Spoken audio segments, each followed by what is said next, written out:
Hi everyone, my name is Bryan Cermak, and I wanted to welcome you to this week's episode of Life, Law, and Lessons Learned. Samuel Goldwyn of MGM Studios once said a verbal contract isn't worth the paper it's written on, which begs the age-old question, are verbal contracts valid and are they enforceable? Generally, the answer is yes, but there's something in all states called the statute of frauds. The statute of frauds is normally a law passed by a state that says in certain circumstances you have to have a writing for your contract to be valid. Now, all states are different. If you want to look up Michigan statute, it's in the codes, MCL 566, section 132, and every state is different, but generally speaking, it covers the same areas. And I have an acronym I use to refresh my memory as to when you have to have a writing. The acronym is MY LEGS.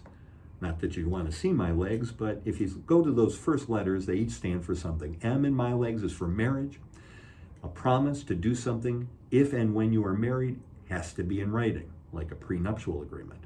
Y is years. A promise that cannot be performed within a certain period of time, in Michigan, 1 year, has to be in writing. L stands for land. If you want to buy or sell real estate, it's got to be in writing. E stands for executory contracts.